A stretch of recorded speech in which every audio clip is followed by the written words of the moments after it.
Quinta-feira passada sai uma boa notícia. O PIB brasileiro cresceu 1% em 2017. Depois de 2 anos em queda, a economia brasileira voltou a crescer. PIB é o Produto Interno Bruto, o valor de todos os bens e serviços que o país produziu. Sexta-feira e mais um resultado favorável para a economia. Em janeiro, teve mais gente sendo contratada com carteira assinada do que demitida. 77.822 vagas foram abertas no Brasil. O emprego é decorrência direta do crescimento econômico. Agora, não basta crescer 1%, isso é muito pequeno. O que vai resolver a vida desse pessoal é mais emprego. Mas esta semana também saiu o novo número de desempregados no país. Ele continua alto. São 12.700.000 brasileiros à procura de trabalho. Depois de uma série de políticas desastrosas de 2010 a 2014, o Brasil passou a viver uma recessão muito forte, né? Foi uma das piores crises, se não a pior crise econômica que o país já experimentou.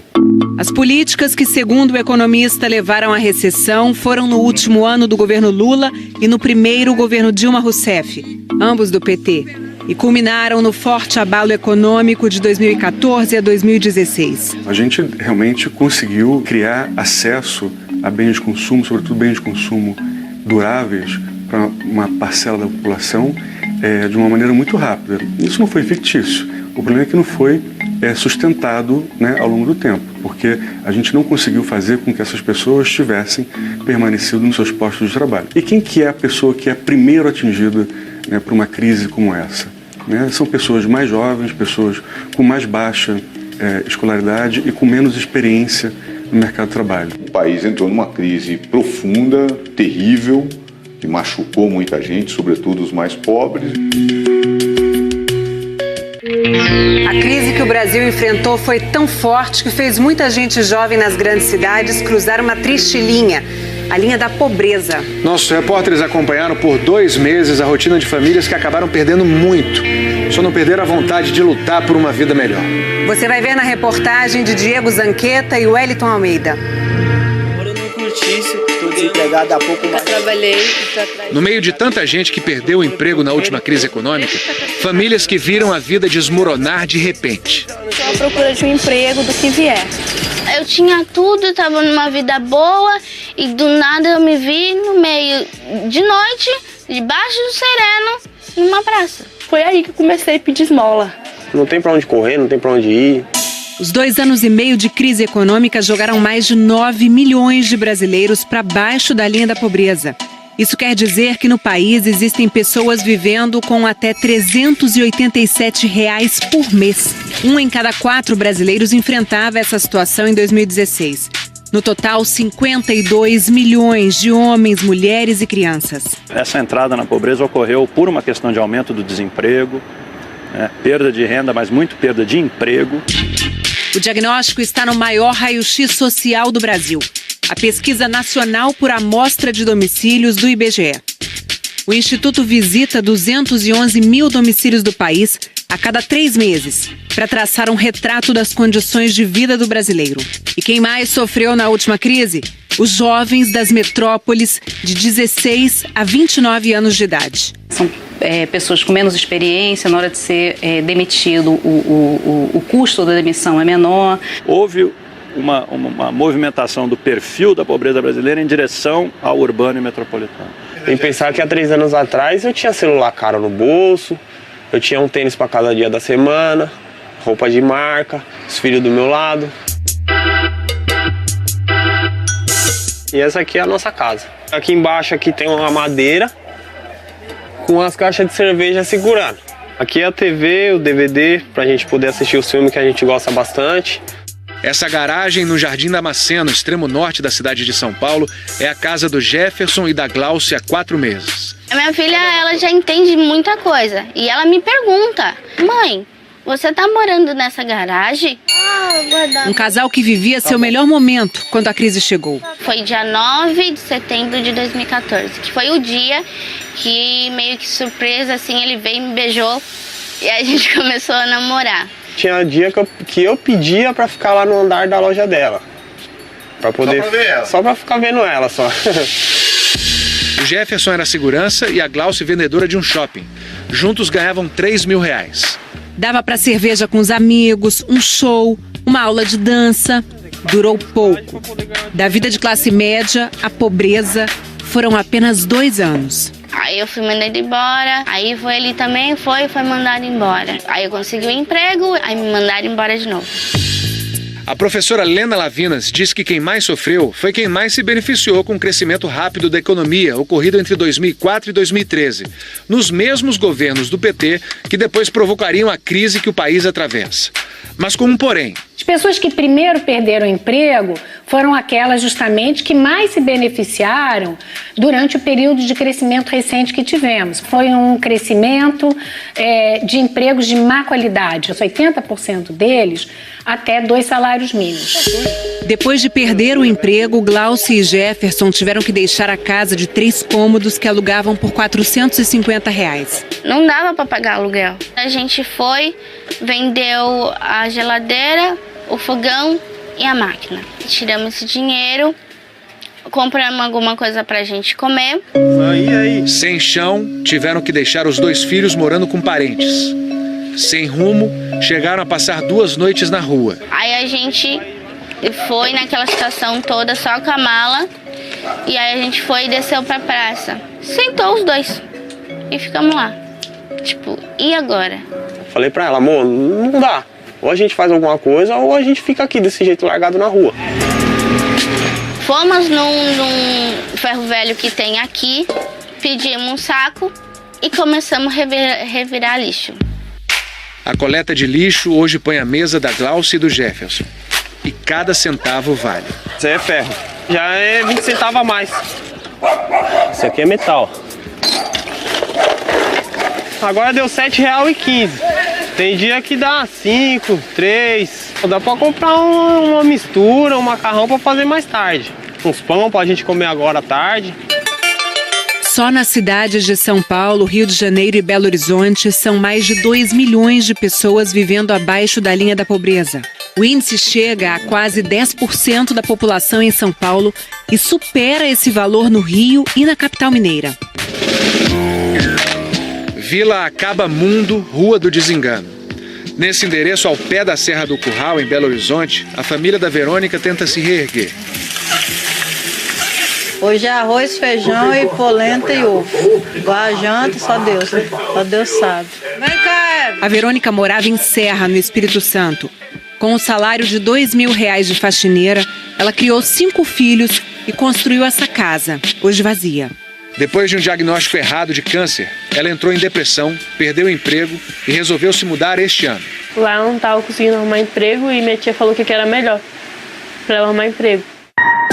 64% das pessoas que vivem em famílias como a da Verônica estão abaixo da linha da pobreza. Nós vamos no Cine, no BH Resolve, tentar a sorte de alguma vaga de emprego, né? Pra gente poder tocar a nossa vida. A Verônica, com 5 filhos, está se virando com o dinheiro do Bolsa Família. A roupa para ir procurar emprego e os R$15 da passagem de ônibus foram a ajuda da irmã. Aí eu peguei a calça dela, o tênis é dela. E eu não tenho tênis, então nós temos que tirar. E elas também não têm tênis.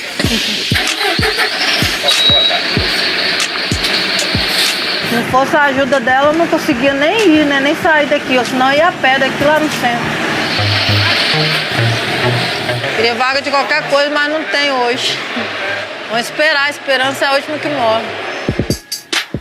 Quem também está na corrida por emprego é a Ariana e não tá fácil. Vaga para trabalho tá tendo?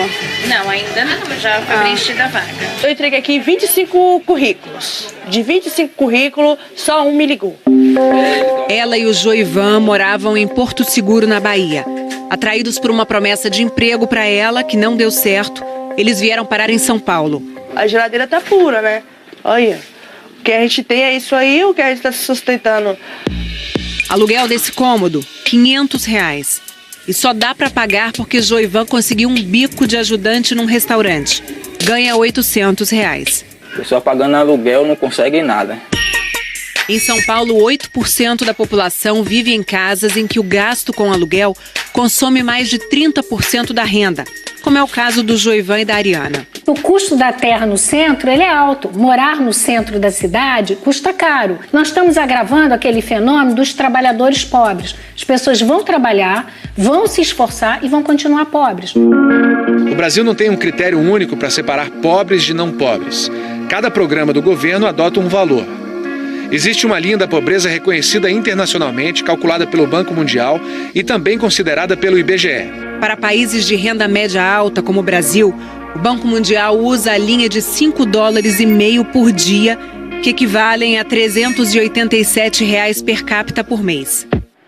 Esse conselheiro do Banco Mundial fez o cálculo que revelou a entrada de mais de 9 milhões de brasileiros na pobreza entre 2014 e 2016. A boa notícia é que não se perdeu todo o ganho social da década de 2000. Se o Brasil voltar a crescer, como está voltando agora, nós podemos retomar essa perda aí que houve para as classes mais baixas nos últimos 2 anos, que foi uma perda muito séria.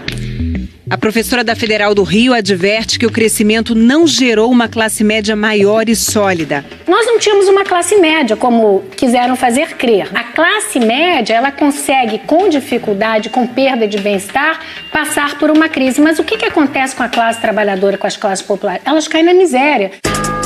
Em nota, o Ministério do Desenvolvimento Social informou que o governo ampliou investimentos sociais e zerou a fila de espera do Bolsa Família. Afirmou ainda que a linha da pobreza calculada pelo Banco Mundial não reflete a realidade do país. Mas na vida real, a linha da pobreza tem formas bem claras. É a linha da separação. Essa é a parte que mais dói. Meu filho começou a andar, eu não vi ele andar. Não vi ele fala no primeiro nome, né? É muito triste. A linha da vergonha. É estranho, porque tem vezes que eu, por vergonha, por sentimento de, de culpa, porque eu acabo me sentindo culpada. Mas é também a linha da luta. Tudo que nós temos é trabalhar honestamente. É uma coisa que nós temos que conseguir. Lutar e conseguir. A minha luta é essa, é ter a minha família de volta. Tem vezes que a gente não tem nem condições de pagar a passagem, a gente vai, pede carona, leva currículo ali, a gente fica um dia inteiro sem comer. Mas a gente vai e levanta, não, vamos fazer? Vamos fazer. Essa mesma força move a Adriana, do Rio de Janeiro, desempregada há 2 anos. Bom dia. Sabe me dizer se tem vaga aqui? Seu quadro de funcionário está completo. Está completo. Nem está aceitando o currículo também, né? 1/4 dos jovens do Brasil não trabalhava nem estudava em 2016. Mais de 11 milhões de pessoas. O dinheiro é contado. Tem para comer, para tudo o dinheiro é contado. Ultrapassar a linha da pobreza impõe escolhas. Imprimir um currículo ou almoçar. Se não tivesse imprimido mais currículos, poderia ter almoçado, né? Comida mesmo, arroz, feijão. A Adriana é noiva do Michael, que ganha um salário mínimo como estoquista de supermercado. Meu sonho é esse, construir uma família com ela, cuidar dela, cuidar do filho dela e do nosso futuro filho que eu creio muito que está por vir. De cada 100 crianças no Brasil, 42 viviam abaixo da linha da pobreza em 2016. No fundo, todos sabem que estão lutando por si e pelas novas gerações. Acho que consigo, tenho certeza que consigo. A vontade tanto de lutar, de trabalhar, de vencer, que eu passo por cima disso. É pensável que as pessoas caiam num grau de destituição tão agudo que elas só possam virar-se mulheres domésticas, faxineiras ou se homem catador de lixo? Essa é a sociedade brasileira? Não, nós não somos isso. Essa sociedade tem capital, tem competência, tem riqueza para a gente ter uma outra sociedade. Isso não é o Brasil. Uma coisa que não sai de mim é a esperança. A esperança de amanhã ser melhor que hoje e assim